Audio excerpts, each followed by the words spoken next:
11:2 படிங்க. இதற்கு எதிரே இருக்கிற கிராமத்துக்கு போங்கள்.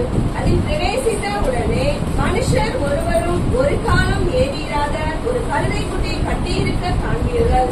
அதை அவிழ்த்து கொண்டு வாருங்கள். அல்லேலூயா, அல்லேலூயா. ஜெபம்மா. இந்த வார்த்தைகளை கொண்டு எங்களோடு பேசும்படியாக செபிக்கிறோம். வார்த்தைகளை கொண்டு கர்த்தர்களோடு இடைப்படும்படியாக செபிக்கிறோம். வேதத்தின் மகத்துவங்களை பார்க்கும்படி கர்த்தர் எங்கள் கண்களை திறந்தபடியாக செபிக்கிறோம். உணர்வுகளை கெடுக்கிற வஞ்சகத்தின் ஆவிகள், சாபத்தின் பேய்கள், அசுத்த ஆவிகள், நிர்விசாரங்களை தூண்டுகிற சாத்தானுடைய கூட்டங்கள் கர்த்தராகிய இயேசு கிறிஸ்துவின் நாமத்தினால் காட்டப்படுவார்.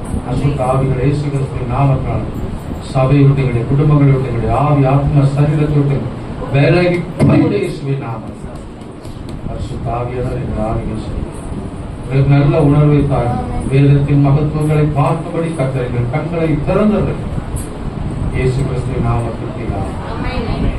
அல்லேலூயா, அல்லேலூயா. ஸ்தோத்திரம். மார்க்கு சுவிசேஷம் 11:1-2 படிச்சோம். மத்தேயு புத்தகம் 21ஆம் அதிகாரத்துல 1-2 படிங்க. அவர்கள் எருசலேமுக்கு சமீபமாய் சேர்ந்து ஒலிவ மலைக்கு அருகான பெத்பகேவுக்கு வந்தபோது இயேசுவானவர்கள் சீசர்கள் 2 பேரை நோக்கி, உங்களுக்கு எதிரே இருக்கிற கிராமத்துக்கு போங்கள். போன உடனே அங்கே ஒரு கழுதையும் அதனுடைய ஒரு குட்டியையும் கட்டியிருக்க காண்பீர்கள். அவைகளை அவிழ்த்து என்னிடத்தில் கொண்டு வாருங்கள். ஒருவன் உங்களுக்கு ஏதாகிலும் சொன்னால் இவைகள் ஆண்டவருக்கு வேண்டும் என்று சொல்லுங்கள், உடனே அவைகளை அனுப்பிவிடுவார் என்று சொல்லி அவர்களை அனுப்பினார். இதோ உன் ராஜா சாந்த குணம் உள்ளவராய் கழுதையின் மேலும் கழுதை குட்டியாகிய மரியின் மேலும் ஏறிக்கொண்டு உன்னிடத்தில் வருகிறார் என்று சீயோன் குமாரத்திக்கு சொல்லுங்கள் என்று தீர்க்கதரிசியினாலே உரைக்கப்பட்டது நிறைவேறும்படி இதெல்லாம் நடந்தது. அல்லேலூயா, அல்லேலூயா. தீர்க்கதரிசிகளாலே உரைக்கப்பட்டது நிறைவேறும்படி இதெல்லாம் நடந்தது என்று வேறு சொல்லுங்க. அல்லேலூயா. தீர்க்கதரிசி எங்க சொல்லப்பட்டிருக்கு தெரியுமா உங்களுக்கு? ஏசாயாவிலையா? சகரியா 9:9 படிங்க. சகரியா 9. அது இயேசு பிறப்பார் என்று தான் போட்டிருக்கு. ஏசப்ப அந்த கழுதை குட்டி மேல ஏறி வருவாருங்கிற செய்தி எங்க சொல்லுங்க?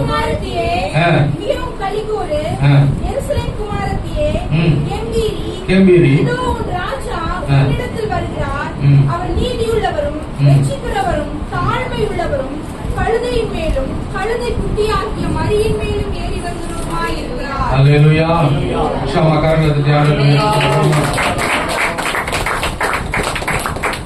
இது செய்தி பார்த்து அங்க யோவான் 12ஆம் அதிகாரத்திலும் இந்த சம்பவம் இருக்கு. 12ஆம் அதிகாரம் 14-15 வசனத்திலையும் இந்த சம்பவம் இருக்கு. அல்லேலூயா.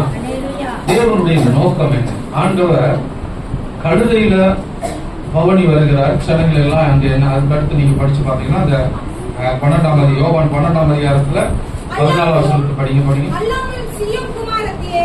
பயப்படாதே, உன் ராஜா கழுதை குட்டியின் மேலும் ஏறி வருகிறார் என்று எழுதியிருக்கிற பிரகாரமாக இயேசு ஒரு கழுதை குட்டியை கண்டு அதன் மேல் ஏறி போனார். இவைகளை அவருடைய சீஷர்கள் துவக்கத்திலே அறியவில்லை. இயேசு மகிமை அடைந்த பின்பு இப்படி அவரை குறித்து எழுதியிருக்கிறதையும் தாங்கள் இப்படி அவருக்கு செய்ததையும் நினைவு கூர்ந்தார்கள். அல்லேலூயா.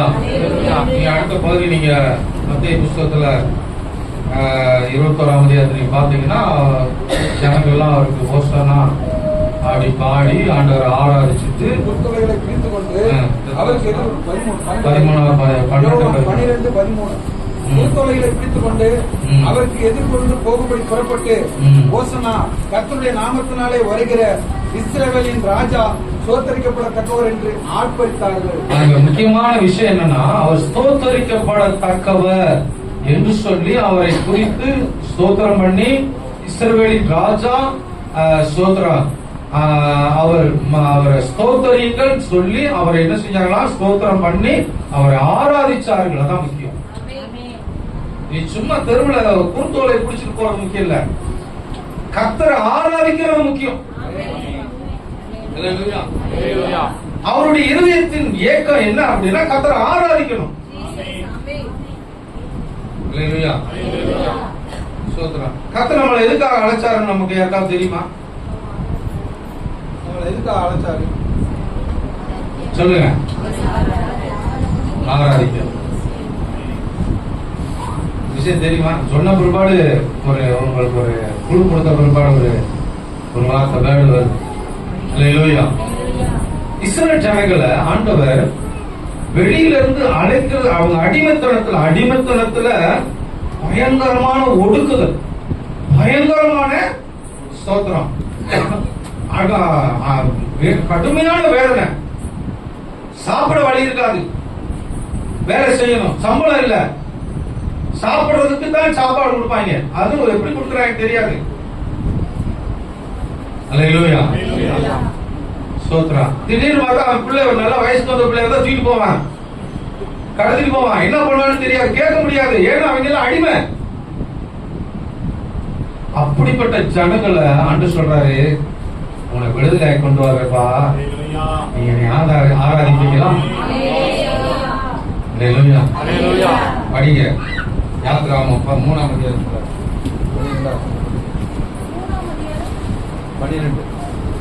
12. நான் உன்னோடே இருப்பேன். என் ஜனத்தை எகிப்திலிருந்து அழைத்து வந்த பின் நீங்கள் இந்த மலையில் தேவனுக்கு ஆராதனை செய்வீர்கள். நான் உன்னை அனுப்பினேன் என்பதற்கு இதுவே நான் உன்னை அழைச்சேன், உன்னை அழைச்சு அனுப்பி இருக்கிறேங்கிறதுக்கு இதுதான் அடையாளம். அடிமைத்தனத்தில் இருக்கிற ஜனங்களை வெளியே கொண்டுட்டு வந்து என்னை நீங்க ஆராதிக்கணும். எங்க சம்பந்தம் இல்லாத ஆளுகளுக்கு எங்கெங்க ஆராதனை பூசை எல்லாம் நடக்குது. கர்த்தர் வானத்தையும் பூமியும் அந்த சராசரங்களையும் படைத்த தெய்வத்துக்கு ஆராதனை செய்வதற்கு ஆள் இல்ல. அவர் நல்லவர் சொல்றதுக்கு ஆள் இல்ல. நான் ஒரு மாதிரியா பாக்குறீங்க. ஆமென். ஏசப்பா சோதரன்னு சொல்றதுக்கு ஆள் இல்ல. ஆனா இன்னைக்கு திருத்தல்வா சொல்றதுக்கு கர்த்தர் ஆண்டவர் எழுப்பிட்டு இருக்காரு. அல்லேலூயா. இது நீங்களும் நானும் சிந்திக்க வேண்டிய ஒரு பகுதி. ஆமென். 4:23 யாத்திராய் 4:23 படிங்க. எனக்கு ஆராதனை செய்ய என் பிள்ளை அனுப்பிச்சுடு.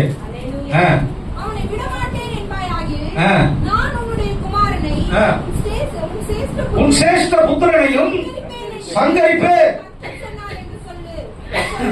கர்த்தரை ஆராதிக்கிறதுக்கு ஒரு கூட்டம் வரல அப்படின்னா யாரு வர விட மாட்டேன்னு சொல்றாங்களோ அவங்க வீட்டுல சாவு விழுகும். ஆமென். யாராவது நீங்க போற உன்னை வேணாம் உன்னை போகாதன்னு ஒரு ஆள் தடை பண்ணுச்சுன்னா அங்க சாவு விழுகும். எதுக்கு தெரியுமா? கர்த்தர் வந்து ஆதாமும் ஏவாளையும் உண்டாக்கி அவங்ககிட்ட பேசுறதே அது ஒரு ஆராதனையா இருந்துச்சு.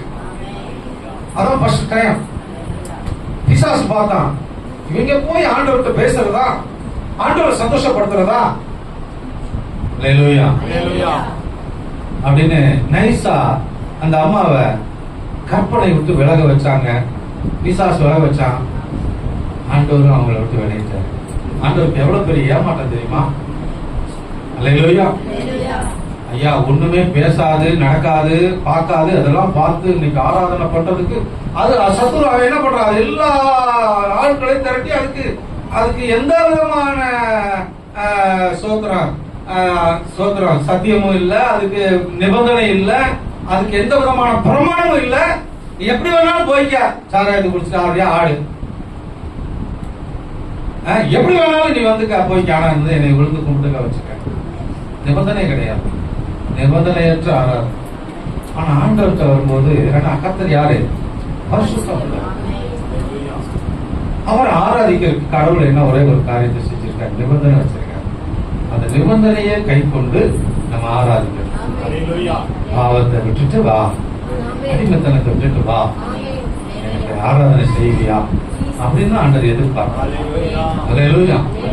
இப்ப இஸ்ரவேல் ஜனங்கள்ட்ட அடிமைத்தனத்துல இருக்கிற ஜனங்களை வெளியே கொண்டுட்டு வந்து ஆண்டவர் சொல்றாரு, எனக்கு ஆராதனை செய்ய என் பிள்ளைகளை அனுப்பிவிடு, இல்லைன்னா விட மாட்டேன் என்பாயாகில் நான் உன்னுடைய குமாரனையும் உன் சிரேஷ்ட புத்திரபாகனையும் சங்கரிப்பேன் என்று கர்த்தர் சொன்னார் என்று சொல்லு.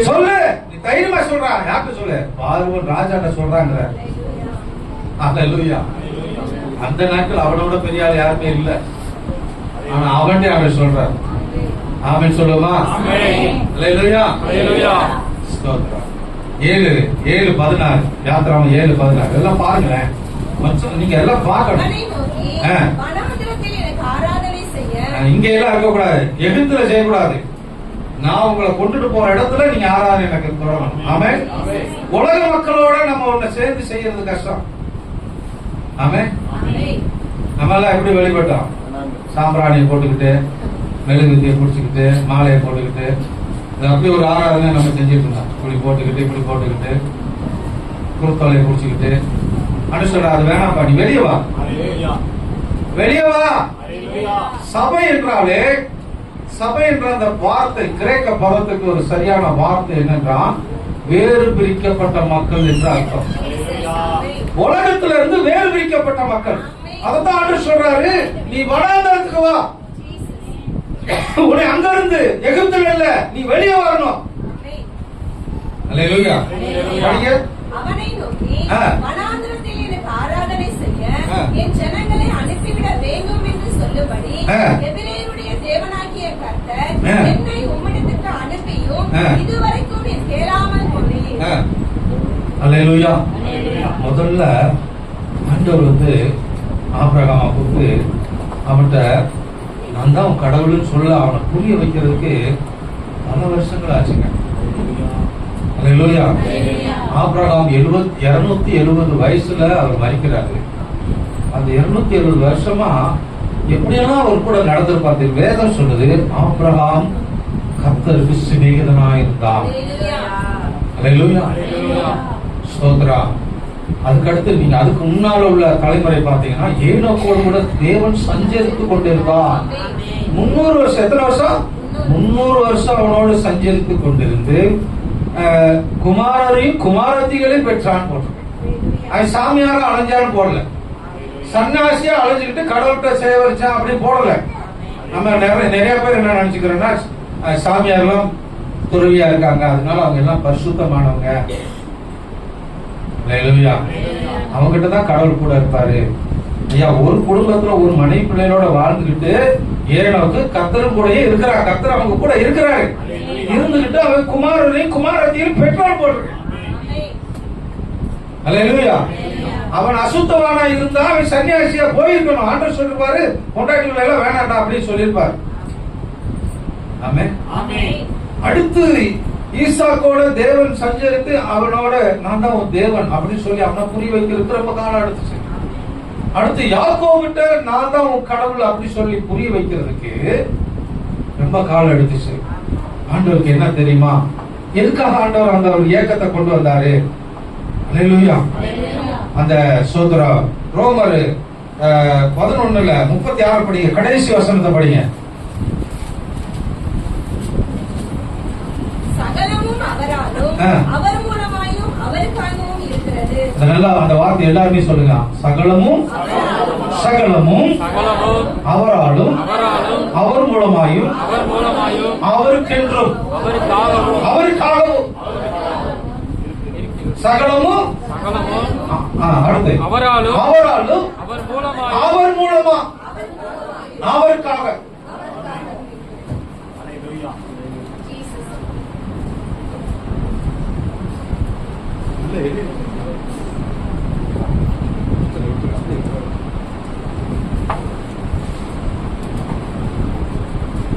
நீங்கள் நான் யாருக்காக உண்டாக்க மாட்டோம். நம்ம மேக்கப் பண்ணிட்டு ஃப்ரெண்டு பார்க்கறதுக்காக, கேர்ள் ஃப்ரெண்டு பார்க்கறதுக்காக, பாய் ஃப்ரெண்ட் இல்லை உங்களையெல்லாம் சொல்லல. நாங்கெல்லாம் ஒரு காலத்துல வயசு பிள்ளைலாம் அப்படிதான் நடந்தோம்.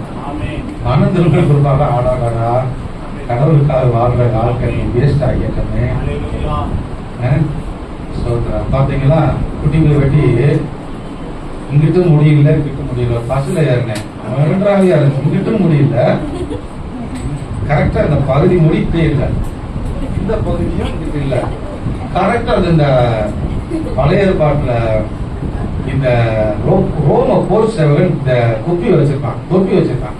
அதுல அந்த சிலாம்பு அப்படி இருக்கும், அப்படி சிவப்பா. அது மாதிரி வரலாம். என்னடா பார்த்தேன், ஏன்னா புரண்டு பார்க்கணும். நம்ம ஆண்டவர்கள் நம்மளை பார்க்கணும். என்ன சைஸ்ல நடக்கிறா, என்ன பார்வையில போற, என்ன ட்ரெஸ் எடுக்க போற, அது யாரு பார்க்கணும்னு போட்டு போறாதான் ரொம்ப முக்கியம். அப்போ ஸ்தோத்திரம். நம்ம எல்லாம் விட்டுருங்க, எல்லாம் அவருக்காக உண்டாக்கப்பட்டது. அதெல்லாம் விட்டுருங்க. நம்ம சரீரம் யாருக்காக உண்டாக்கப்பட்டது? நம்ம சரீரம் யாருக்காக உண்டாக்கப்பட்டது? சொல்லுங்க, சத்தமா சொல்லுங்க. யாருக்காக உண்டாக்கப்பட்டது? சகலமும் அவர் மூலம், அவராலும், அவர் மூலமாயும், அவருக்காகவும். ஆமென். அப்பா, படிச்ச உண்டாக்கின எல்லா மனுஷனும் அவருக்காக. அவர்தான் சுதந்திரவாளி. எபிரேயர் 1 அதிகாரம் 1 படிங்க. பூர்வ காலங்களில் பங்கு பங்காகவும் வகை வகையாகவும் தீர்க்கதரிசிகள் மூலமாய் பிதாக்களுக்கு திருவுளம் பற்றின தேவன் இந்த கடைசி நாட்களில் இப்போ சபையினுடைய காலத்துல, இந்த காலத்துல குமாரன் மூலமா, இயேசுப்பா மூலமா தான் நம்ம எல்லாம் வந்திருக்கிறோம். மதம் மாத்தி வரலங்க. நம்ம பெரிய கூட்டம் ஆகணுங்கிறது இல்ல, ஜீவனுள்ள தேவன் ஆராதனை. அல்லேலூயா. அடுத்து இந்த கடைசி நாட்களில் கடவுள் இப்ப என்ன செய்யறாரா? ஆண்டவர் திருவுளம் பற்றினார். இவரே சர்வத்துக்கும். பாத்தீங்களா? ஏசப்பாவை யாருக்கு எப்படி நியமித்திருக்காரா? சுதந்திரவாளினா என்னதுங்க? உங்களுக்கும் எனக்கும் யார் தான் சுதந்திரவாளி? ஏசப்பா தான் சுதந்திரவாளி. உங்களை என்னைய விலை கொடுத்து, ரத்தத்தை கொடுத்து, விலை கொடுத்து, பார்வோனுக்கு அடிமையாக இல்ல, உலகத்துக்கு அடிமையாக வாழ்றதுக்கு இல்ல, ஏசப்பாவுக்கு அடிமையா வாழ்றதுக்கு நம்ம அழைச்சிருக்காரு. ஆமே. உற்சாகமா காவல கட்டி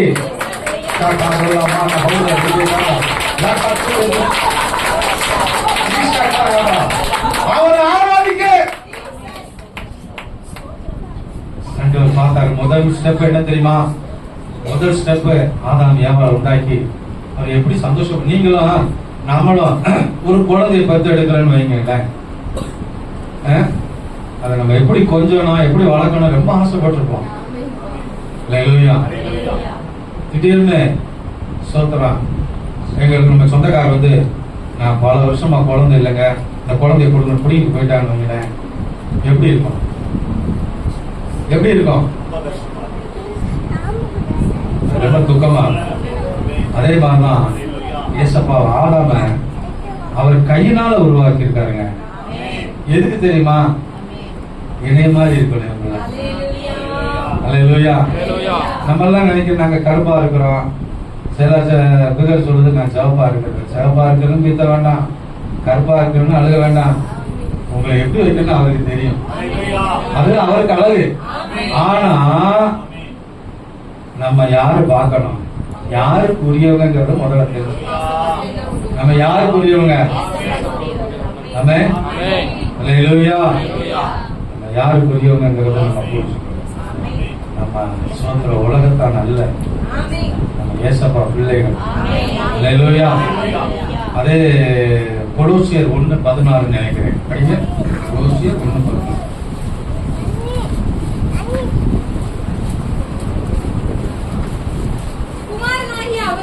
குமாரன். இப்ப பாத்தீங்களா? எபிரேயர்லயும் போட்டிருக்கு. எபிரேயர்ல ஏசப்பா தான் சுதந்திரவாளி. குமாரன் மூலமா தான் எல்லாமே கொடுக்கப்படுது. இப்போ அவருக்குள் ஆமென் இயேசு கிறிஸ்துவின் ரத்தத்தினாலே நமக்கு என்ன உண்டாயிருக்குதா? பாவ மன்னிப்பாகிய மீட்பு. அல்லேலூயா. விடுதலை. இஸ்ரவேல் ஜனங்களுக்கு ஆட்டுக்குட்டியின் ரத்தத்தினால விடுதலை. அல்லேலூயா. நமக்கு இயேசு கிறிஸ்துவின் ரத்தத்தினாலே விடுதலை. விடுதலை இருக்கு. வீட்டுல போய் தலாணி வச்சு தூங்குறக்கா? வாரத்துல ஒரு நாள் நீங்க நின்னு ஆராதிக்கணும். அல்லேலூயா. ஜன திரட்சி ராஜாவுக்கு மகிமை. நீதிமொழிகள் 14:18 படிங்க, 14:28 படிங்க. ஒரே ஒரு தாட்டு மட்டும் நமக்கு இருக்கணும், ராஜாவுக்கு மகிமையா இருக்கும். ஜன திரட்சி ராஜாவின் மகிமை. அல்லேலூயா. நம்ம எல்லாம் கூட ஒரே ஒரு காரியம், ஒரே ஒரு நோக்கம் இருக்கணும், ஏசப்பாவுக்கு மகிமை. அவர் ஆராதிக்கிறதுக்கு நம்ம கூட்டம். ஆமென். அல்லேலூயா. சும்மா வந்து நின்னுட்டு போங்க. உங்க பிள்ளைகள நல்லா முட்டாளா இருந்த பிள்ளைகள நல்லா படிப்பறிவாலே மாறி. நிறைய ஊழியக்காரருடைய பிள்ளைகள் நீதிபதியா மாறி இருக்கு. ஒரு பாஸ்டர் கேட்கிறேன், என் பிள்ளை லண்டன்ல இருக்காங்க, அமெரிக்காவில இருக்கு, கனடாவில இருக்குங்க. அல்லேலூயா. பாளையத்துல ஒரு ஒரு ஊழியக்கார பார்த்தேன். அவன் 1ஆம் கிளாஸ் கூட படிக்கல. எங்க அக்கா மகன் பாஸ்டா இருக்கேன். அவன் புள்ள வக்கீலுக்கு படிச்சுட்டு இப்ப ஸ்டாலினுக்கு கேரப்ல ஒரு இதுல இருக்கிற ஒரு நீதிமன்றத்துல இருக்கான். முதலமைச்சருடைய கேரப்ல இருக்கிறான். சொல்றான், எனக்கு சொல்றான், ஆச்சரியமா இருக்கு. அல்லேலூயா. எதுக்கா தெரியுமா? அவருக்கு ஒரே ஒரு சந்தோஷம், நம்ம உள்ள என் பிள்ளை முன்னால இருந்துச்சு நிர்ணயா ஆண்டவர் நல்லவர்னு சொல்லி பாத்தீங்களா? அதுக்காகவே கர்த்தர் பிளஸ் பண்ணுகிறார். அதுக்குதான் யாத்ராமத்துல அந்த 20ஆம் அதிகாரத்துல ஆண்டு சொல்றாருல, என் நாமத்தை பிரஸ்தாபம் பண்ணுகிற எந்த ஸ்தானத்திலும் உன்னிடத்தில் வந்து உன்னை நானே. அதுதான் முக்கியம். அல்லேலூயா. அல்லேலூயா. சரி, இப்ப அடுத்த ஸ்டெப், இன்னொரு ஸ்டெப் பார்ப்போம். 8ஆம் அதிகாரம் 1ஆம் வசனம், யாத்ராமம் 8:1.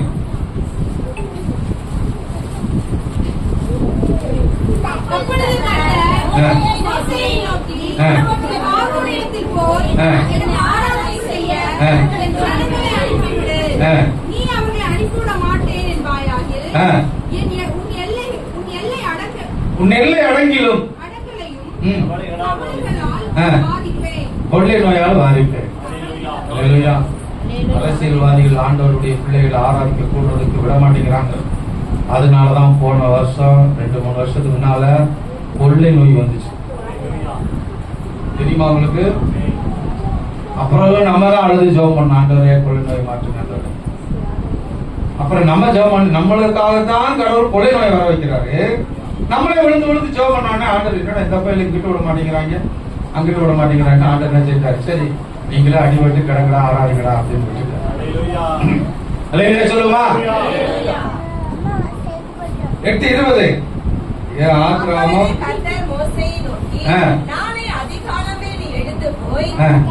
எத்தனை தடவை சொல்றாரு பாத்தீங்களா?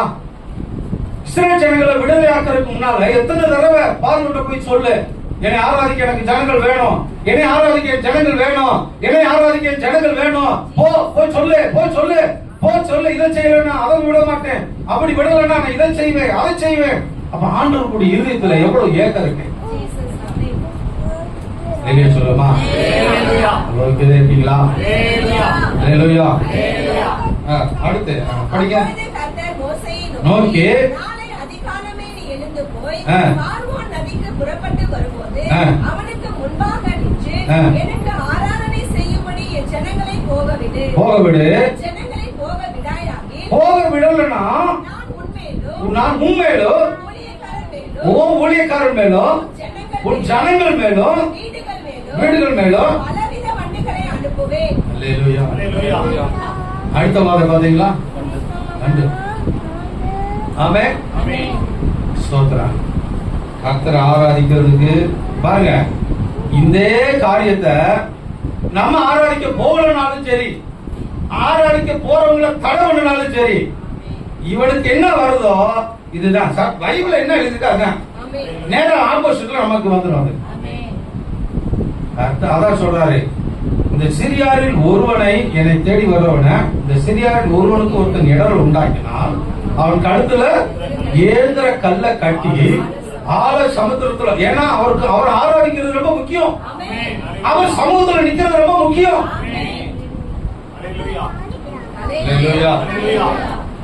ஆமென். ஆமென்.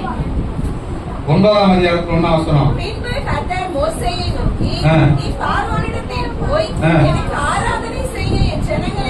எத்தனை நேரம் பேசுறாரு பாத்தீங்களா? நீ அவர்களை விடமாட்டேன் என்று இன்னும் நிறுத்தி வைத்தாய். இன்னும் நிறுத்தி வைத்தா வச்சா என்ன நடக்கும்? கர்த்தருடைய கரம் வேலையில் இருக்கிற உன் மிருக ஜீவன்களாகிய குதிரைகளின் மேலும் கழுதைகளின் மேலும் ஒட்டகங்களின் மேலும் ஆடு மாடுகளின் மேலும் இருக்கும். மகா கொடிதான கொள்ளை நோய் உண்டாகும். அல்லேலூயா, அல்லேலூயா, அல்லேலூயா. சோதரம் 13 வசனம் 9:13. அப்பொழுது கர்த்தர் மோசேயை நோக்கி, நீ அதிகாலமே எழுந்திருந்து போய் பார்வோனுக்கு முன்பாக நின்று எனக்கு ஆராதனை செய்ய ஜனங்களை அனுப்பிவிடு. விடாதிருந்தால் பூமி எங்கும் என்னை போல வேறொருவரும் இல்லை என்பதை நீ அறியும்படிக்கு இந்த முறை நான் சகலவித வாதைகளையும் உன் இருதயத்திலும் உன் ஊழியக்காரர் மேலும் உன் ஜனங்கள் மேலும் அனுப்புவேன். அல்லேலூயா. நிறைய வசனம் இருக்கு. அல்லேலூயா. அதான் சொல்றேன், கேளுங்க, கவனமா கேளுங்க. ஆண்டவர் முதலாவது தானே அவர் பெற்றெடுத்தார்னு போட்டிருக்கு. ஆதாமை தேவன் அங்க சொல்லப்படுகிறது. ஆதாம் லூக்கா புஸ்தகத்துல அந்த சரித்திரம் வரும்போது ஆதாம் தேவனால் உண்டானவன் போட்டிருக்கு. அல்லேலூயா. அந்த வார்த்தைக்கு சரியான மொழிபெயர்ப்பு என்னன்னா தேவன் பெற்றெடுத்தார் போட்டிருக்கு. அல்லேலூயா. அப்போ சொல்றாங்கல்ல, அப்பன் மாதிரியே நீ இருக்கடா அப்படிங்கிறாங்கல்ல, அதே மாதிரிதான் ஏசப்பா மாதிரியே ஆதாம் ஆண்டவர் உண்டாக்கினார்.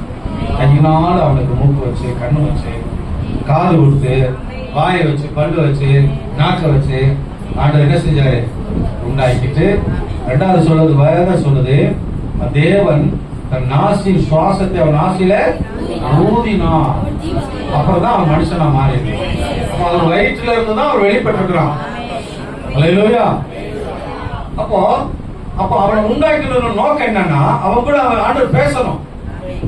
இப்ப யார்கிட்ட போய் பேசுறான்னா பிசாசுல போய் பேசிட்டான், மாறி போச்சு. ஆண்டவர் சொல்றாரு, இனிமேல் இந்த தோட்டத்துல இருக்கவனா கூட என் மூஞ்சிலேயே முடிக்காத போ அப்படின்ட்டாரு. ஆனா மனுஷனுக்கு அது ஒரு சின்ன மேட்டரா இருக்கலாம். ஆனா அது ஆண்டவருக்கு எவ்வளவு பெரிய விஷயம் தெரியுமா, இழப்பு தெரியுமா? அங்கே ஆண்டவர் சொல்றாரு, பிசாச பார்த்து சொல்றாரு, அவரும் தலையை நசுக்குவார், நீங்க குதிகாலை நசுக்குவார். 3:15 போட்டு. அல்லேலூயா. அப்ப ஆண்டவர் அன்னைக்கே அவர் தீர்மானம் எடுத்துட்டாரு, என் பிள்ளைய நீ என்னை விட்டு பிடிக்கிட்டீல, ஆனா ஒரு நாள் உன் தலையை நசுக்கி உன் கையில இருக்கிற ஆட்கள் எல்லாம் நான் பிடிக்கி என் குமாரனுக்கு கொடுத்தேன். ஆமென். அப்படிப்பட்ட விளைவுகள்ல இருந்து, அந்த தீர்க்க தரிசனத்துல இருந்து, அந்த தேவ திட்டத்துல இருந்து, இயேசு கிறிஸ்து சிந்தின ரத்தத்துல இருந்து, இயேசு கிறிஸ்து மரித்த அந்த மரணத்துல இருந்து மீட்டெடுக்கப்பட்டவர்கள் தான் தேவனால் உண்டாக்கப்பட்ட பிள்ளைகள். அல்லேலூயா. உற்சாகமா காரணத்தை ஆண்டவருக்கு ஸ்தோத்திரம். அல்லேலூயா. ஸ்தோத்திரம். இப்ப பாருங்க, ஆண்டவருக்கு ஒரு கட்டம் முடிஞ்சிச்சு, முதல் கட்டம். ரெண்டாவது கட்டம் ஆண்டவர் ஆபிரகாம கூப்பிடுறாரு, எப்பா நீயாவது வாப்பா, கூட நீ என் கூட பேசி. அவன் ஆராதிச்சானா? ஆபிரகாம் ஆராதிச்சாரா? ஒரு ஆடை வெட்டி பழி செலுத்திட்டு கும்பிட்டாரு, அவ்வளவுதான். ஏசப்பாட்ட முன்னால போறதுக்கு இந்த ரத்தம் அவருடைய பாவத்தை மூடிச்சு, அவ்வளவுதான். அது அந்த அந்த அந்த அந்த அந்த அதுதான் நிபந்தனை. அல்லேலூயா. அந்த நிபந்தனை செஞ்சுட்டு ஆண்டவருக்கு முன்னால நின்னாரு. அது அவருக்கு ரொம்ப சந்தோஷம். அல்லேலூயா. அவர் கூட தான் நடந்தாரு. அங்க நம்ம போன வாரம் பார்த்தோம் இல்லையா, அப்புறம் யாக்கோபு போய் பணி செலுத்தினோடனே கர்த்தர் அவனுக்கு தரிசனமாகி, நான் கூட எங்க வருவேன், எகிப்துக்கு வருவேன் அப்படின்னு சொல்றாரு. பாத்தீங்களா? கர்த்தர் அவன் கூட தான் இருக்கிறாரு. ஏன்? அவன் சும்மா சோதரன் சொன்னா கூட அதை கர்த்தர் அங்கீகரிச்சார். அவங்க பிரசங்கம் பண்ணல, அவங்க கோயில் கட்டி தொழுது கொள்ளல, அவங்க வேத புஸ்தகத்தை படிக்கல, ஒரு சோதரம் பண்றத, ஒரு பலி செலுத்துறத ஆண்டவர் ரொம்ப ஆசையா கேட்டுக்கிட்டு இருந்தாங்க. அப்ப ஆபிரகாம், ஈசாக்கு, யாக்கோபிட்ட தன் தேவன் யாருன்றத காமிச்சார். அல்லேலூயா. சொல்லுங்க, ஆபிரகாம், ஈசாக்கு, யாக்கோபு என்பவர்களிடத்துல தேவன் தன்னை யார் என்று காண்பித்தார். அததான் மோசேக்கு சொல்றாரு, நான் ஆபிரகாமின் தேவனும், ஈசாக்கின் தேவனும், யாக்கோபின் தேவனும் ஆகிய உங்களுடைய முற்பிதாக்களின் தேவனும் நீ போய் சொல்லு. அல்லேலூயா. அல்லேலூயா. ஆமென். ஆமென். இப்போ இரண்டாவது இஸ்ரவேல் ஜனங்கள் ஆண்டு, மூணாவது இஸ்ரவேல் ஜனங்களை ஆண்டு என்ன செய்றாரு, என்னை ஆராதிக்கணும் வரணும் சொல்லி ஆண்டு அழைப்பு கொடுக்கிறார். எங்க வந்து ஆராதிக்கணும்? வனாந்தரத்துக்கு வந்தார். ஆமென். சொல்லுமா? ஆண்டவர் ரொம்ப ஆசைங்க. நம்ம எல்லாம் வந்து தீபாவளி வந்துருச்சுன்னா நம்ம என்ன செய்வோம் சொல்லுங்க? தீபாவளி வந்துச்சுன்னா என்ன செய்வீங்க? நல்ல பண்டிகை உங்களுக்கு எல்லாம் ரொம்ப சந்தோஷமான பண்டிகை என்ன பண்டிகை? கிறிஸ்துமஸ். நமக்கு கிறிஸ்துமஸா? சரி, கிறிஸ்துமஸே சொல்றேன். கிறிஸ்துமஸ் வந்துச்சுன்னா என்ன செய்வீங்க சொல்லுங்க? புது ட்ரெஸ் எடுப்பீங்க, கறி எடுப்பீங்க. அந்த முதல் நாளே நம்ம என்ன செய்வோம்? பரவாயில்லடா, அந்த கிறிஸ்துமஸ் வந்துருச்சு, நமக்கு நம்ம நைனாக்கா மம்மி எல்லாம் என்ன விரும்புவாங்க? புது ட்ரெஸ். நம்ம ஆட்கள் என்ன ட்ரெஸ் வாங்கணும்னு நம்ம அம்மாட்ட சொல்லணும்னு தீர்மானம் பண்ணிடுவாங்க. அந்த ட்ரெஸ் தான் வாங்குற மாதிரி அங்க அவங்க போய் அடம்பிடிப்பாங்க. அம்மா இந்த ட்ரெஸ் எனக்கு வேணும் அப்படிம்பாங்க. ஏன்னா அந்த மாதிரி ட்ரெஸ் தான் என் ஃப்ரெண்டு போட்டு வந்துச்சு, அதை சொல்லாம அதை காமிப்பாங்க. ஆமென். அல்லேலூயா. இயேசுவுக்கு ஒரு ஆசைங்க, பிள்ளை எப்போ வந்து ஆராதிப்பாங்க, என்னை ஆராதிப்பாங்க. ஆமென். அல்லேலூயா. எப்போ வந்து என்னை ஆராதிப்பாங்க அப்படின்னு ஒரு ஆசை இருந்துச்சு. அதுக்குத்தான் ஏசப்பாவுக்கு ஒரு ஆறுதலான வார்த்தைய ஆதியாகமம் 3:15 சொல்லிட்டாரு. அவரும் குமாரனும் தலையை நசுக்குவாரு, நீ குதிகாலை நசுக்குவார். அப்படின்னா ஏசப்பாவை ஆறுதல் படுத்துறாரு பிதாவாகிய தேவன். அப்பா, இந்த புள்ள ஆதாம் போயிட்டா, நீ கவலைப்படாத, உனக்கு ஒரு பெரிய கூட்டம் இருக்கு. அப்போ உனக்கு எல்லாமே பிள்ளைகளா மாறுவாங்க. அப்படி ஆறுதல் படுத்தினார். அதான் இங்க வசனம் சொல்லுது, அவருடைய நாமத்தின் மேல் விசுவாசம் உள்ளவர்களாய் ஏற்றுக்கொண்டவர்கள். யார? இயேசுவை ஏற்றுக்கொண்டவர்கள் எத்தனை பேர்களோ தேவனுடைய பிள்ளைகள் ஆகும்படி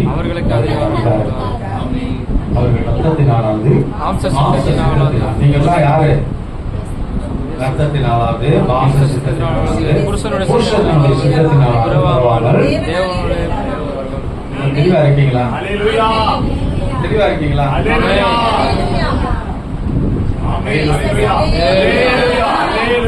தேவனால் பிறந்தவன். கை தூக்குங்க. அப்பா மயப்படுத்த பார்க்கிறார். தேவனால் பிறந்தவன். சத்தமா செவிலுக்காக அடைய சத்தமா கைய உயர்த்தி தேவனால் பிறந்தவன், தேவனால் பிறந்தவன். அல்லேலூயா. இதைத்தான் ஆண்டவர் எதிர்பார்த்தார். இப்ப ஆண்டவர் சொல்றாரு, இந்த பிள்ளைலாம் என்னால பிறந்தவங்க. அப்படி சந்தோஷப்படுவார் ஆண்டவரே. ஞாயிற்றுக்கிழமை நீங்க கறிக்கடையில போயிட்டு சினிமா தேட்டர் பொட்டி கடையில் இருந்தீங்கன்னா ரொம்ப அவருக்கு இன்ஸ்ட்ரக்டா இருக்கும். தேவனால் பிறந்தவர்கள் சொப்ப காரியத்துக்கெல்லாம் ஆண்டவர் விட்டு போயிடக்கூடாது. ஆமே. பிள்ளை பேசுற பேச்சுக்கெல்லாம் பாஷை அதை பேசுறாரு, அந்த விசுவாசி இப்படி பேசுறாரு, சொந்தக்காரர் பிரச்சனை வேண்டாம், வீட்டுக்குள்ள பிரச்சனை வேண்டாம், எத்தனை பிரச்சனைனாலும் நீங்க நிக்கணும். அப்படி ஒரு இடத்துல நாம நிக்கணும். முதல்ல நம்ம நிக்கணும். நம்ம நிக்கிறதுக்கு அப்புறம் அடுத்து நம்ம கூட இன்னொரு ஆளை கூட்டிட்டு வரணும். அப்ப ஆண்டவர் என்ன செய்வார்? 4 பேர் சேர்ந்து நின்னா ஆண்டவர் என்னது? ராஜா ஜனத்திரட்சி சொல்லுங்க, ஜனத்திரட்சி ராஜாவுக்கு மகிமை. இப்ப பாருங்க, அதுல நமக்கு எந்த மேன்மையும் இருக்கக்கூடாது, எந்த மேன்மையும் இருக்கக்கூடாது. இப்ப பாருங்க, இங்க நிக்கிறதுக்கு 10 பேர் வந்து நிக்கிறோம், 50 பேர் நிக்கிறோம், 100 பேர் நிக்கிறோம்னு வைங்களேன். இந்த 100 பேர் நிக்கிறதுக்கு ஒரு ஆளு காலையில சவத்தி மாவதி சட்டி வட்டி எல்லாம் கழுவி வீட்டுவாசம் சர்ச்செல்லாம் கூட்டிட்டு அடுப்பத்து வைக்கிறதுக்கு, ஏன்னா வரவர்களுக்கு ஒரு நாலு சாப்பாடு கொடுக்கணும், அதை ரெடி பண்ணணும். அது வேணுமா வேணாம்? அப்ப அது செய்யறவங்களே அங்க பாப்பாரா இல்லையா? ஒரு ஆளு சர்ச்சை கூட்டுது, அது தேவையா இல்லையா? சர்ச்சை கூட்ட அவங்க உட்காந்துருவீங்களா? சொல்லுங்க சொல்லுங்க. சரி, அப்புறம் சேரு போடணும். உனெல்லாம் பாய் சேரு, ஏன்னா எல்லாம் தாய்மார்கள்லாம் முழங்கால் வலி காலு வலி கூட்டம் இருந்தாங்க. இப்ப நமக்கு இடம் தான் பெருசாகணும். சேரு நிறைய கிடக்கு, வீட்டுக்குள்ள ஒதுக்கி வச்சிருக்கிறோம். இடம் தான் பெருசாகணும். அப்போ ஆண்டவர் சொல்றாரு, நம்ம விரிக்க பாய் இருக்கிறவங்க இருந்து, சர்ச்சை கூட்டுறவங்க இருந்து, சட்டி கழுவுல இருந்து, சோறாக்குறவங்க இருந்து, ஒரு ஆளை கூட்டு வர்றவனுக்கு, ஒரு ஆளை கூட்டு வந்து பாட வைக்கிறவனுக்கு, ஜெபம் பண்றவனுக்கு, இங்க பிரசங்கம் பண்றவனுக்கு, இங்க பாட்டு பாடி ஆராதனை நடத்துறவனுக்கு, எல்லாத்துக்குமே சம்திங், ஒரே ஒரு மேட்ரு, ஒரே காசு. உங்களுக்கு புரியுதா? உங்களுக்கு எத்தனை பேருக்கு அது புரியுது? ஏசப்பா சொன்ன உவமையில இருக்கிற அந்த காரியம் இருக்குதா இல்லையா? மத்திய 20ஆம் அதிகாரத்துல சொல்லப்பட்டிருக்கு, காலையில இருந்து சாயந்தரம் வரைக்கும் வேலை செஞ்சவனுக்கு எத்தனை காசு தான்? ஒரே காசு. ஒரு மணி நேரம் விளைஞ்சவனுக்கு ஒரே காசு. அவங்களே சொல்றாங்க, என்னப்பா நீங்க அநீதி உள்ள ஆண்டவர், டேய் எனக்குள்ள நான் என் பொருளை எப்படி வேணாலும் கொடுப்பேன், நீ யாரு என்னை கேட்கறதுக்கு? நான் சொல்லலாம், நான் ராத்திரி பால உட்காந்து உபவாசம் போட்டு ஜெபம் பண்ணிட்டு இருக்கேன், எனக்கு ஒரு காசு. ஏய் வாய் மூடுறா, ஒரு காசுதேன். அதுக்குதான் இந்த ஊர்ல பாத்தீங்கன்னா விசுவாசிகள் மூலமா நல்ல ரொம்ப மரியாதை கிடைக்கிற மாதிரி இருக்கும். நம்ம நீங்களாம் நினைப்பீங்க, பாஸ்டர் பார்த்தா வர்றாங்கலாம் சோத்திரம் பண்ணாங்க, சோத்திர பாஸ்டர் ரொம்ப மரியாதை கிடைக்கும். தெருவில் போனா செருப்பு அடிக்கிற மாதிரி, செருப்பு அடிக்கிற கிடைக்கிறது ஒண்ணாது, அதுவும் கிடைச்சிடும். சமீபத்துல ஆந்திராவிலையா ஒரிசாவில் செருப்பவே மாலையை கட்டி போட்டு திருத்தவா இழுத்தாச்சு. அதான் அப்போஸ்தலன் பவுல் சொல்றாரு, நாங்கள் எல்லாராலும் துடைத்து போடுகிற அடுக்கை போல இருந்தாலும் தேவனுக்கு முன்னால நாங்கள் செய்ய வேண்டிய வேலை செஞ்சுட்டே இருக்கோம். ஆமென். மரியாதையும் இருக்கும், சில நேரத்துல தூஷணமும் இருக்கும், அவமானமும் இருக்கும். இதையும் அதையும் பேலன்ஸ் பண்ணி நிக்கணும். அதுதான் நீங்க காய்ச்ச ஆராதிக்க முடியாது, பாட்டு பாட முடியாது, பரவாயில்ல, நின்னுட்டு போ.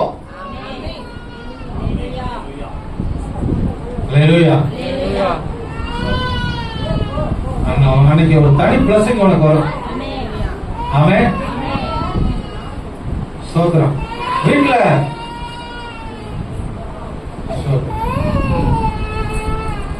வீட்டுல எத்தனையோ பிரச்சனை இருக்குது, பக்கத்துல இருக்காரெல்லாம் வரல, விட மாட்டேங்கிறான், எப்படினாலும் ஒளிஞ்சு மறைச்சு வர்ற, ஆனாலும் கர்த்தருடைய ஆசீர்வாதம். ஏன்னா அவருக்கு முன்னால நம்ம நிக்கணும். ஒரே ஒரு தாட், ஒரே ஒரு நோக்கம், ஏசப்பா மகிமைப்படும். திரட்சி ராஜாவுக்கு எத்தனை பிரச்சனைனாலும் சரி இதை விட்டு விலகிறாரு. இதுல ஒரு ஆளை நீங்க சேர்த்து தான் கொண்டு வரணும் மனுஷி. ஆமென். இன்னொரு விஷயம் நல்லா புரிஞ்சுக்கங்க, நீங்க கடவுளுக்காக எதையாவது ஒண்ணு செய்யலன்னா இந்த ஒரு காசு வாங்காம போயிருவீங்க. ஒரு பணத்தையாவது வாங்கணும் நீங்க.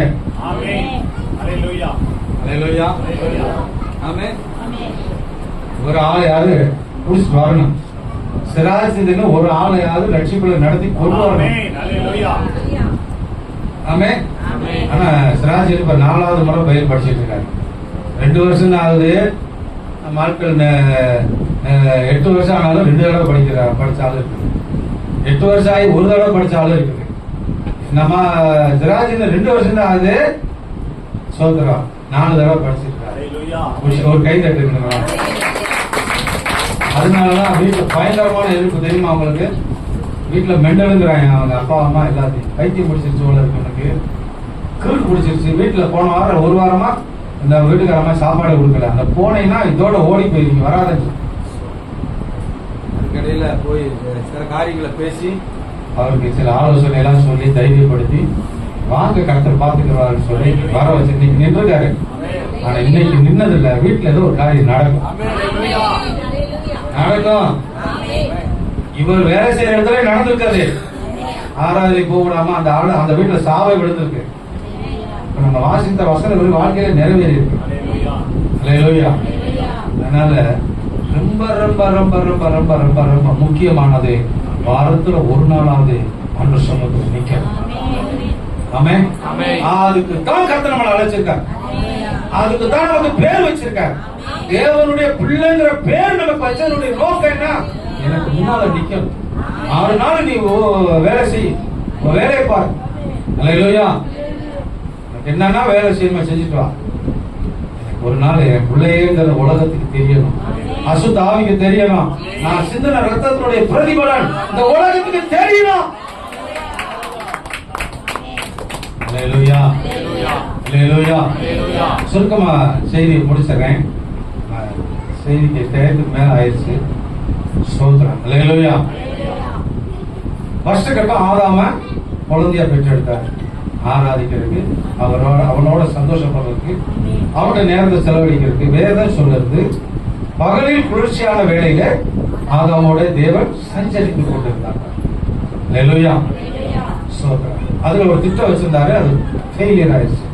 2வது திட்டம் ஆண்டவர் கரெக்டா கேட்ச் பண்ணாரு. ஒரு மனுஷனை தேர்ந்தாரு, ஆபிரகாமை தேர்ந்தெடுத்தாரு. ஆபிரகாமுக்கு தன்னை தேவன் என்று அறிமுகப்படுத்தினார். அல்லேலூயா. அவனை சோதிச்சு பாக்குறதுக்கு பிசாசு திட்டமிட்டான். நீ இப்ப பிள்ளைய கொண்டு பாருங்க, உங்களை விட்டுட்டு ஓடி போயிடும் அப்படின்னு பிசாசு சொன்னான். இது எப்படி பாஸ்டர் உங்களுக்கு தெரியும்னா, இதத்தானே இந்த பிளான தானே யோபுக்கு வச்சான். 10 பிள்ளைகள் கொண்டுருங்க, உங்களை விட்டு ஓடுறானா இல்லையான பாப்போம் அப்படின்னு சவால் விட்டான்ல. இதே மாதிரி தானே ஆபிரகாம் செஞ்சிருப்பான். சொல்லுங்க ஆமென். சோதரன். ஆனா ஆபிரகாம் அந்த பிள்ளைய கொடுறதுக்கு காட்டி எடுத்துட்டாரு. அப்போ பிசாசு வெக்கப்பட்டுட்டான். ஆண்டவர் சொன்னே, போடா இனிமேல் இந்த பக்கமே வராத பிசாசு விரட்டி விட்டுட்டு ஆண்டவர் பார்த்தாரு, ஆபிரகாமே பிள்ளை மேல கை போடாதப்பா, பக்கத்துல இருக்கிற ஆடு கட்டி நிற்கிறாரு, அதை எடுத்து நீ பலி செலுத்தாரு. அல்லேலூயா சொல்லுமா. அல்லேலூயா. ஆபிரகாமுக்கு அசைக்க முடியாத நம்பிக்கை வந்துச்சு, இவர் தான் தேவன். இனி யாருமே ஆபிரகாமுக்கு தேவன் இவர் இல்லைன்னு சொல்லவே முடியாது. அல்லேலூயா. அப்புறம் அத அப்படியே ஈசாக்கு ஃபாலோ பண்ணாரு, அப்படியே யாக்கோபு ஃபாலோ பண்ணாரு. அப்புறம் மோசேக்கு வரும்போது ஆண்டவர் சொல்றாரு, எப்படி சொல்றாரு, தன்னை எப்படி இன்ட்ரோடியூஸ் பண்றாரு பாத்தீங்களா? நான் ஆபிரகாம், ஈசாக்கு, யாக்கோபு என்பவருடைய உங்களுடைய முற்பிதாக்களினுடைய தேவன். வேற அடையாளமே இல்லங்க, அட்ரஸே இல்ல. அட்ரஸே இல்லாம ஆக்கிட்டான் பிசாசு. 2வது தான் ஆண்டவருக்கு அட்ரஸே வருது. 2வது கட்டத்துல, முதல் கட்டத்துல ஆதாம் மூலமாக வரக்கூடியதுல அட்ரஸே இல்ல. ஆண்டவருக்கு முகவரியே இல்ல. எங்கப்பா இருக்கிறவங்களை கேட்கிறாங்க இல்ல, நான் அங்க இருக்குங்க. என்ன முகவரி? எந்த தெருவுடா இருக்க? அங்க இருக்கிறேன். என்ன ஊருடா? அங்க இருக்கிறேன். என்ன தெருவுடா? அங்க இருக்கிறேன். முகவரி சொல்றா தெரியாது. அப்படிங்கிற மாதிரி பிசாசு ஏசப்பா வாங்கி விட்டான். அல்லேலூயா. அடுத்து ஆபிரகாம், ஈசாக்கு, யாக்கோபுங்கிற மூலமா தான் ஏசப்பாக்கு என்ன வருது? முகவரி வருகிறது. ஆபிரகாம், ஈசாக்கு என்பவருக்கு கட்டாயம் நம்ம கை தட்டி அவருக்கு ஒரு ஆண்டவருக்கு நன்றி சொல்லணும்.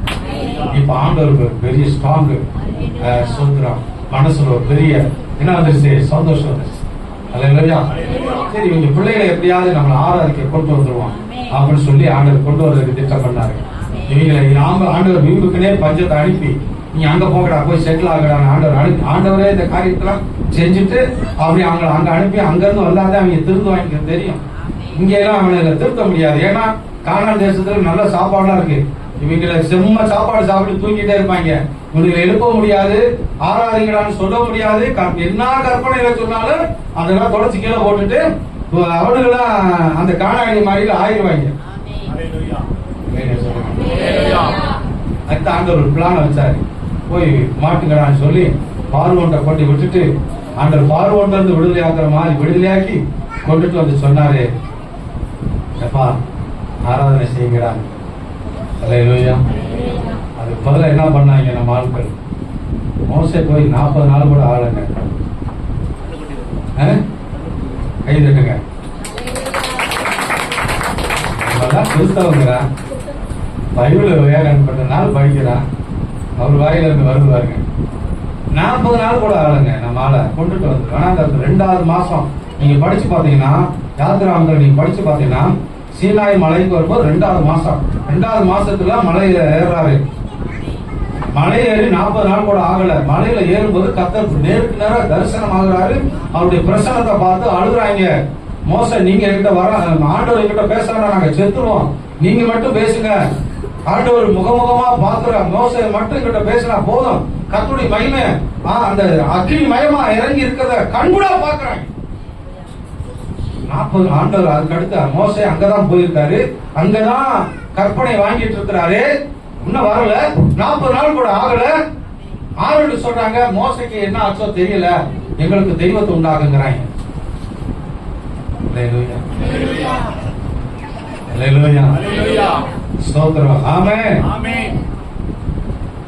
கண்டுபிடி உண்டாக்கணும் மட்டும் இல்லைங்க, பலி செலுத்தி ஆராதனை பண்ணிட்டு கர்த்தருக்கு வர வேண்டிய ஆராதனை எங்க போயிடுச்சு சொல்லுங்க, சத்தமா சொல்லுங்க. இத வசப்படுத்தின யாரு?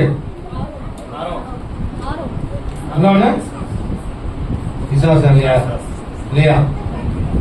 ஆனா ரொம்ப தீவிரமா இருந்தாங்க. கர்த்தருடைய மகிமை நேருக்கு நேரா கண்கூடா பாக்குறாங்க. அது மட்டும் இல்ல, இஸ்ரவேல் ஜனங்கள் வெளியே கொண்டு வரும்போது, செங்கடலை கடக்கும் போதே தேவ மகிமை முன்னால நான் இருக்குது, பின்னால இருக்குது, இரவுல அக்னி ஸ்தம்பமா இருக்கு, பகல மேக ஸ்தம்பமா இருக்கு, கண்கூடா பாக்குறாங்க. இதெல்லாம் பார்த்து எங்க போறாங்க? சில நேரங்கள் நம்மளும் அப்படி போயிடுவோம் இல்லையா? கர்த்தர் மகிமை பிரசன்னம் நம்ம கண்கூட அனுபவிச்சுட்டு இருக்கும் போதே ஆராதனைக்கு வரமாட்டோம்னு தூக்கி போட்டு போயிடுவோம். நம்மள மனுஷன் இல்லைங்க, அதை நம்ம ஆண்டவர் தூக்கப்படுத்துறது, பிசாசுக்கு மகிமை உண்டாக்குறது, ஏசப்பா மூஞ்சில கரிய பூசுறது. ஆமென். இல்லையா? சொல்லுமா? ஆமென். நம்ம ஒரே ஒரு வேலை இந்த பூமியில செஞ்சோம்னா அடுத்து உங்களுக்கு அதுக்குரிய விளக்கத்தை சொல்லிடுறேன். ஆமென். 2வது கட்டத்துல ஆண்டவருக்கு என்ன வந்துச்சு?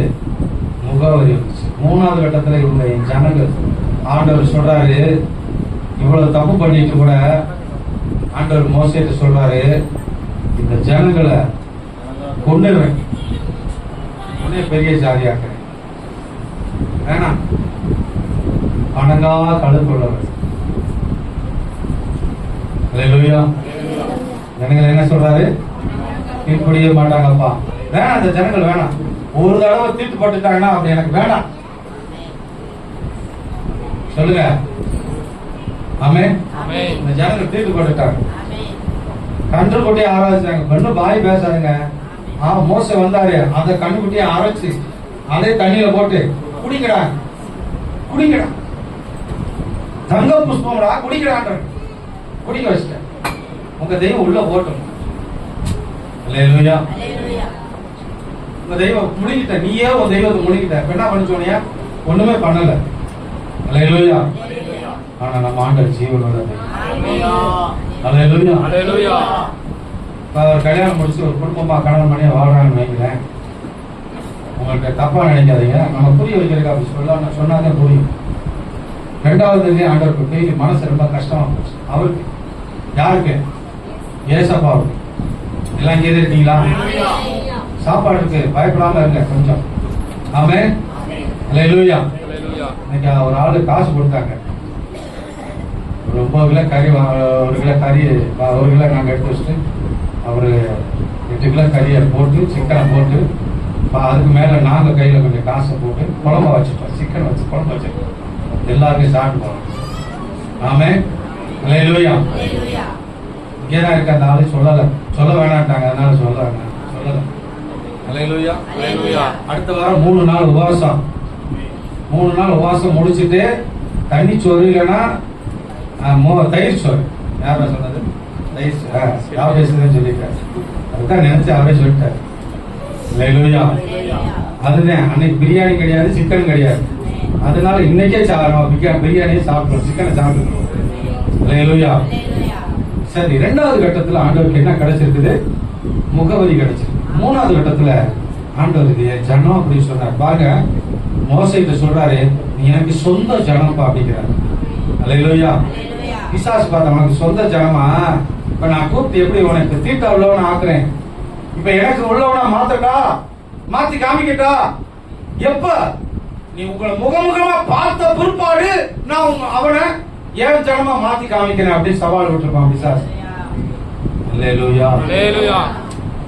அதே மாதிரி ஏசப்பா சீனாய் மலையில 20ஆம் அதிகாரத்துல நேருக்கு நேரம் இறங்குறாரு, கண் கூட பாக்குறாங்க. 23ஆம் அதிகாரம் 22ஆம் அதிகாரத்துல எல்லாம் ஆட்கள் எங்க போயிட்டாங்க? கண்ணுக்குட்டிய வணங்க போயிட்டாங்க. அல்லேலூயா. ஒரு கணவன் கல்யாணம் முடிச்சு ஒரு குழந்தைய பார்க்கிறான், கூட இருக்கிறான், ரொம்ப சந்தோஷமா இருக்காங்க. திடீர்னு வேற ஒருத்தர் கூட போயிட்டான், மனைவி கூட போயிட்டான், ஒருத்தர் கூட போய் வாழ்ந்துட்டு தீட்டு போட்டுட்டான். ரெண்டாவது சேர்த்துக்குவாங்களா? கஷ்டம். அல்லேலூயா.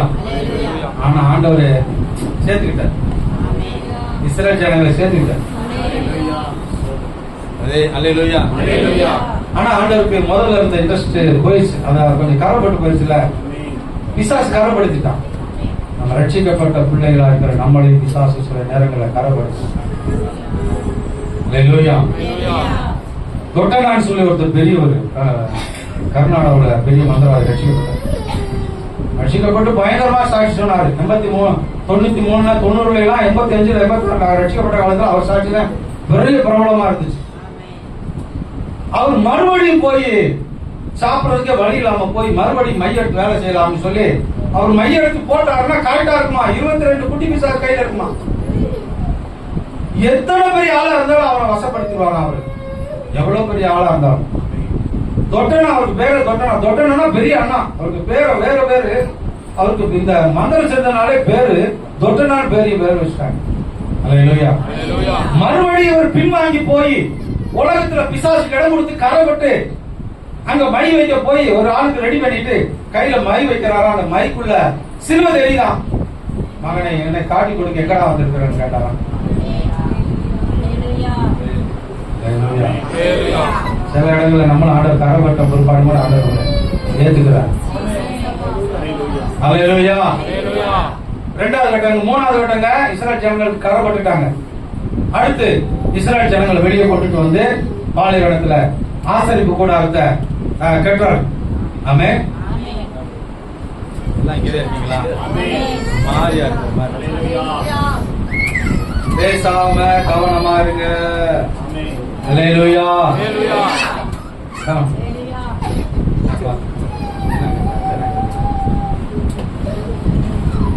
ஆமென். எங்க இருக்கீங்க? எல்லாரும் இங்கே இருக்கீங்களா? சீக்கிரமா முடிச்சிடுறேன். ஆமென். எத்தனாவது கட்டத்துக்கு வந்திருக்கிறோம்? ஆசரிப்பு கூடாரம். இது எத்தனாவது கட்டம்? 4வது கட்டம். ஆமென். அல்லேலூயா. ஆசரிப்பு கூடாரத்துல பயங்கரமான பிரமாணத்தை கொடுத்து ஆராதனைக்கு அப்படி அழகான ட்ரெஸ், ஆரோனுக்கு அலங்காரம், சபை ஆண்டவர் அப்படி அலங்காரம் பண்றாரு. ஆமென். அப்படி அலங்காரம் பண்ணி ஆண்டவர் சமூகத்துல நிக்கிற மாதிரி அப்படி செட்டப்லாம் பண்ணி ஆண்டவர் வைக்கிறார். அப்புறம் வர வர அப்படியே ரொம்ப வளர்ந்து தாவீது வரும்போது அது கர்த்தர் நல்லவர், அவர் கிருபை என்றும் துதிக்கிற ஒரு பெரிய சேனையை உருவாக்கி ஆண்டவருக்கு மிகப்பெரிய ஒரு மகிமையான காரியத்தை உருவாக்கிட்டே வருது. அது ரொம்ப ரொம்ப வளர்ந்து வருது. சொல்லுமா? ஆமென். 4வது கட்டம். அப்புறம் சாலமோன் காலத்துல தங்கத்திலேயே கோயிலை கட்டுறாரு, ரொம்ப உயர்வாயிருச்சு.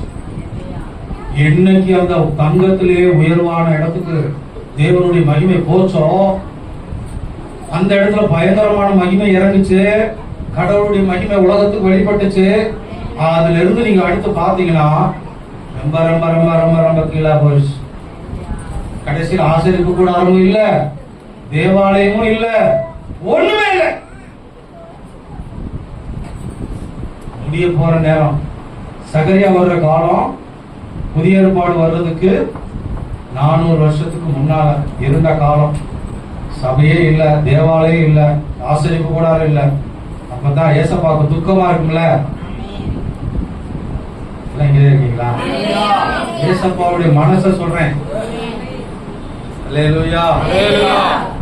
எப்படி பாஸ் உங்களுக்கு தெரியும்? கூட இருக்கிறீங்களா, அதனால தெரியுது. அல்லேலூயா. ஏசப்பா ரொம்ப மனசு வந்துருக்கலாம். என்னடா ஒருத்தைய கட்டினேன், அவளை விட்டுட்டு போயிட்டான், அப்படி போனா போது சேர்த்துக்கலான்னு சேர்த்து வச்சேன். அவ மூலமா பெரிய சந்ததியே வந்துச்சு. கோயில கட்டினா, வீட்டை கட்டினா, மாளிகையெல்லாம் கட்டி குடியிருந்தான். இப்ப வீடும் இல்ல, குடும்பமும் இல்ல. வீடு இல்ல, குடும்பமே இல்ல.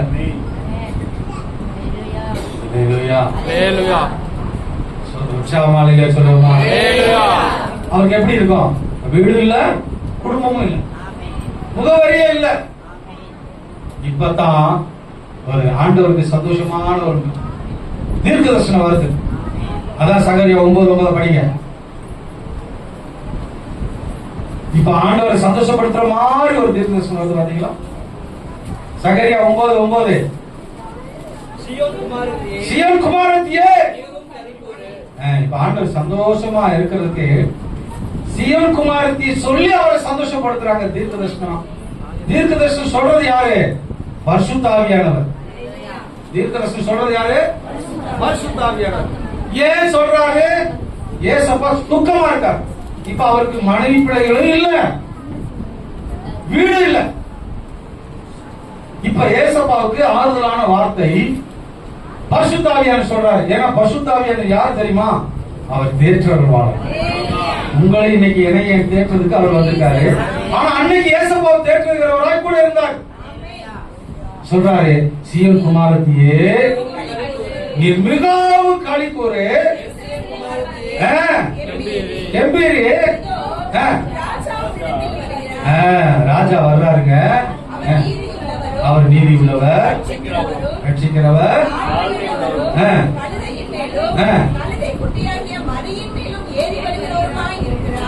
உற்சாகக்காரன் தெரியாது.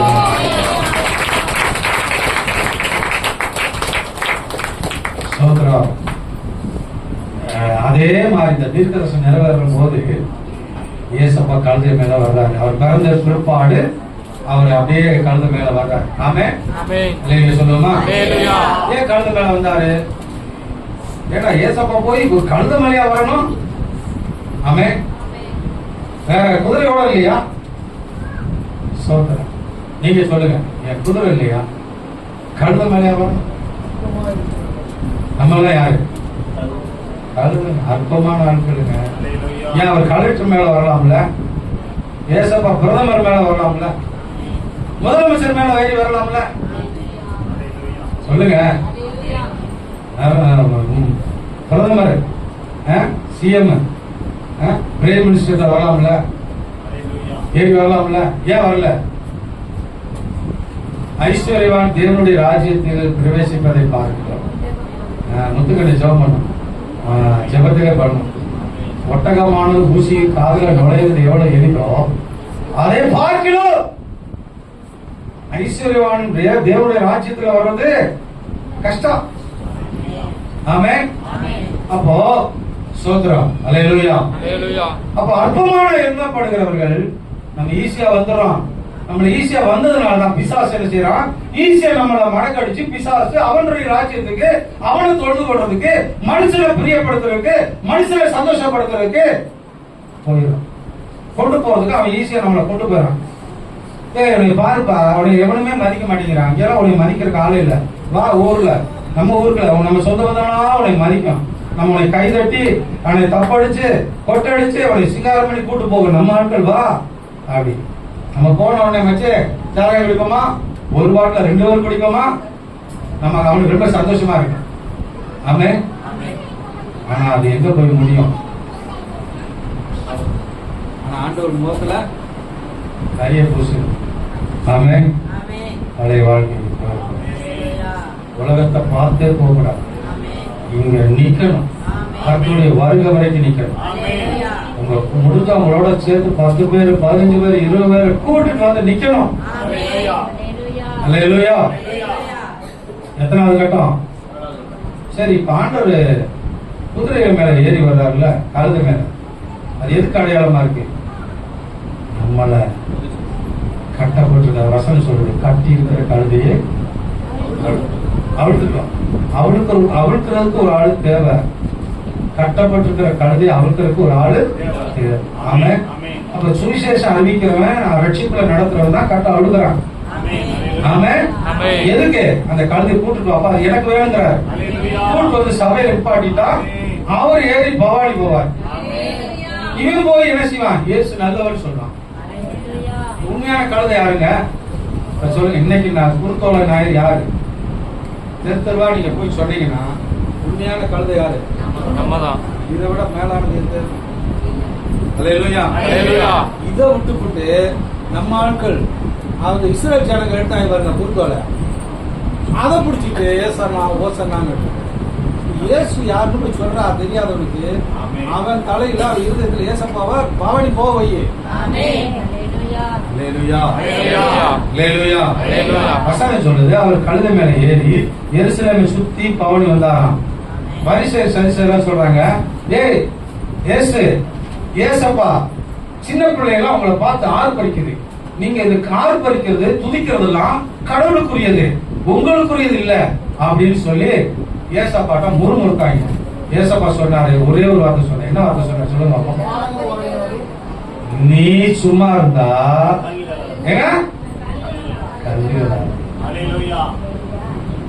நீ வரலன்னா அந்த இடத்துல வேற ஒரு ஆள் வந்துடும். அதான் தெளிவாக சொல்றாரு, நீ ஆர்ப்பரிக்கலன்னா இந்த கல்லுகள் ஆர்ப்பரிக்கும். ஆமென். அல்லேலூயா. அப்ப நீ முந்திக்கணும். ஸ்தோத்திரம். தேவனை கனம் பண்றதுல என்ன செய்யணும்? முந்திக்கணும். ஆமென். அடுத்துதான் சொல்றாரு, பிள்ளைகளுடைய பாலகளுடைய வாயினாலே துதி உண்டு பண்ணுவேன் என்று எழுதியிருக்கிறது, என்னை குறித்து எழுதியிருக்குதுப்பா. அல்லேலூயா. சங்கீதத்துல போட்டு 8ஆம் அதிகாரத்துல அத சொல்றாரு ஆண்டவர். அப்போ இப்பதான் ஆண்டவருக்கு என்ன சொல்லுங்க, சொந்த வீடு வர போகுது ஆண்டவருக்கு. சொல்லுங்க, சொந்த வீடு வர. ஏசப்பா இன்னொரு காரியம் சொன்னாரு, நீங்க கரெக்டா சொல்லிட்டீங்கன்னா கண்ணீர் விட்டாராம். எதை பார்த்து? எதுக்கு? அவர் வீடு தானே, அவர் வீடு தானே. ஏன் ஆண்டவர் அந்த இடத்த பார்த்து கண்ணீர் விட்டார்? கோழி தன் குஞ்சுகளை கூட்டி சேர்த்துக் கொள்ளும் வண்ணமாக சேர்த்துக் கொள்றதுக்கு என்ன, என் வீடுன்னு சொந்தமா என் பிள்ளைன்னு என் பிள்ளை என் குடும்பம் ஒண்ணு சேர்த்துக் கொள்றதுக்கு மனதா இருந்தேன், எத்தனையோ தடவை மனதா இருந்தேன். அதை நீ அறியாம போற. ஆனால் இது முதல் கொண்டு இந்த கல்லின் மேல் ஒரு கல்லு பட எனக்கு இந்த வீட வேணாம் தூக்கி போட்டாராங்க. எப்படி போட்டாரு? எத்தனை தடவை ஒரு தடவை கும்பல பிள்ளை புருஷனை விட்டுட்டு போவான், புருஷன் ஏத்துக்குவானா? அதுதான் ஓசியாவை கூப்பிட்டு ஆண்டவர் சொன்னாரு, நீ ஒரு விபச்சாரத்துல இருக்கிற பொண்ணை போய் கல்யாணம் முடிச்சு போடாங்க. அல்லேலூயா. அத மாதிரி நான் இந்த ஜனங்களை எத்தனை நாள் நான் ஏத்துக்கிறது, எத்தனை நாள் என்னை விட்டுட்டு போவாங்க, எத்தனை நாள் நான் மன்னிச்சு ஏத்துக்கிறது. இனி வேண்டாம், உனக்கு எனக்கு சாவகாசம் வேண்டாம்.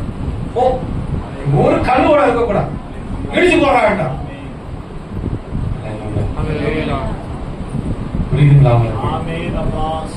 உங்களை என்னை ஆண்டவர் 5வது இடமாக 5வது வீடா நம்ம இருதயத்துக்குள்ளேயே வாசம் பண்ணி நம்ம கூடயே இருக்க சொல்லி மரித்தே காலங்களிலும் உலகத்தின் முடிவு வருகிறது.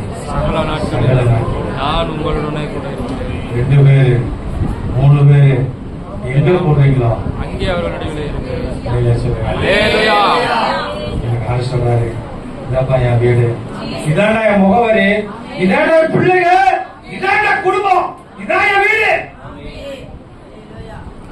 எவ்வளவு சந்தோஷம். அப்பாவுக்கு சந்தோஷம். சோதரம் பவுல் தீமோத்தி சொல்றாரு, சமய வாய்க்காலும் சமய வாய்க்காலும் தேவனுடைய சுவிசேஷத்தை அறிவி தேவனுடைய வீட்டில் நடக்க வேண்டியதை செய்ய. நீ சாகுற, தூங்குற, சாப்பிடுற, அதெல்லாம் எனக்கு முக்கியம் இல்ல. தேவனுடைய வீடு பாழா போகிறாரு. அந்த வீட்டுல என்ன செய்யணும் செய், அந்த வீடு கட்டப்படணும், என்ன செய்யணும் செய். ஏன்னா அது யாருடைய வீடு? ஒவ்வொரு பிள்ளைகளுக்கும் இது அப்பா வீடு, ஏசப்பா வீடு. நம்ம 4 பேரை கூட்டு வரலாம், அதுல சொல்றோம் ஒரு நாளும் பெருமை பாருங்க. இந்த இடத்த உருவாக்குறதுக்கு ஊழியக்கார இந்த இடத்துல இன்னும் எவ்வளவு கண்ணீர் வச்சிருக்கோம். ஏன்னா அவர் ஆராதிக்கிறதுக்கு உலகத்துல இடம் கிடைக்காது, இதுதான் அவருக்கு இடம். இன்னும் பெரிய இடம் கிடைக்கும். முதல்ல கொடுக்கறதுல சின்னதுல உண்மையா இருப்போம். பெரிய இடத்தை ஆயுதப்படுத்தி வச்சிருக்க. அல்லேலூயா சொல்லுமா? பெரிய இடங்க. நீங்களும் நானும் நினைச்சு கூட பார்க்க முடியாத அளவுக்கு பெரிய இடம் வரப்போகுது. நம்ம நிக்கதான் போறோம். நம்ம நிக்க நம்மளே இல்லைங்க. பெரிய இடத்தை கொடுத்து இடத்துக்கு புண்ணியம் சொல்லுங்க. அல்லேலூயா சொல்லுமா? அல்லேலூயா. ஆனா இப்ப ஆண்டவர் எத்தனை தடவை என்னை விட்டுட்டு போனாலும் அவனை மன்னிச்சு ஏத்துக்கிறேன். எத்தனை தடவை என்னை துக்கப்படுத்தினாலும் அவனை மன்னிச்சு ஏத்துக்கிறேன். ஏன்னா இப்ப உடனே நான் என் ரத்தத்துல மீட்டெடுத்துட்டேன். ஆனா அவருக்கு நம்ம ஒரு நாளும் விட்டுட்டு போக கூடாதுங்கிற ஒரு மனசுதான் நமக்கு இருக்கணும். கை தட்டி ஆண்டவருக்கு நன்றி சொல்லுவாங்க.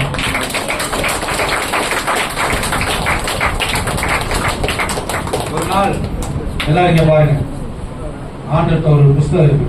என்ன புஸ்தகம் சொல்ல மாட்டோம். இன்னொரு புஸ்தகம் ஜீவ புஸ்தகம்னா அதே பேசும். ஏசப்பா கூப்பிட்டு நியாய தீர்ப்புல பேசும். எந்த புஸ்தகம் எப்ப பேசுங்கிறத சரியா புரிஞ்சுக்கணும். ஜீவ புஸ்தகம். அல்லேலூயா.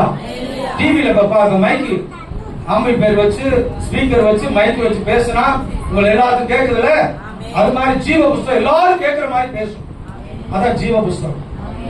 ஞாபக புஸ்தகிறது உலகத்தானுக்கு இல்ல, ஆண்டுடைய பிள்ளைகள் இயேசு கிறிஸ்துவின் ரத்தத்தினால கழுவப்பட்ட 20வது பேச்சு வந்துருச்சா? யாரு? செல்வி குடும்பம். 21 யாரு? முத்துக்கண்ணு. 22 யார் சொல்லலாம்? செல்லமாவட்டம். அடுத்து யாரு? சேகர். அடுத்து 24 குமாரசாமி.